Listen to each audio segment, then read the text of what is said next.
अब हम लोग जानेंगे डिमोस्ट्रेटिव प्रोनाउन। डिमोस्ट्रेटिव प्रोनाउन का हिंदी होता है संकेतवाचक सर्वनाम। इसका हिंदी क्या हो जाएगा? संकेतवाचक सर्वनाम। इसका एक छोटा सा आप लोग को इंग्लिश डिफिनेशन याद रखना है।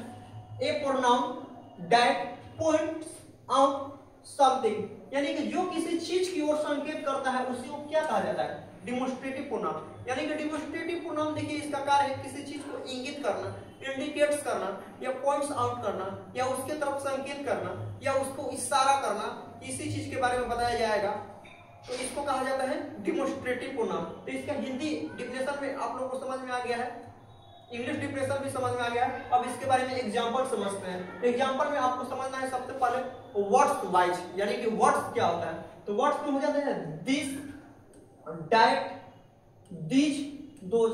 जैसे कहा ये दिस इज फैन, तो फैन की ओर हम क्या किए? इंडिकेट किए। किस वर्ड के सहायता से किए? दिस। तो यहाँ पर दिस हो जाएगा demonstrative pronoun. This is smart board, smart board के लिए दिस का प्रयोग किए तो क्या हो गया? दिस यहाँ पर डिमोस्ट्रेटिव प्रोनाउन हो गया।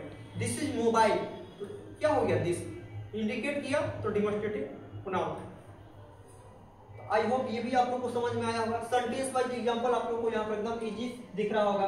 दिस इज माय पेन, तो यहाँ पर दिस क्या है आपको? तो दिस यहाँ पर देखकर ही समझ जाना चाहिए, ये हो जाएगा डिमोस्ट्रेटिव प्रोनाउन।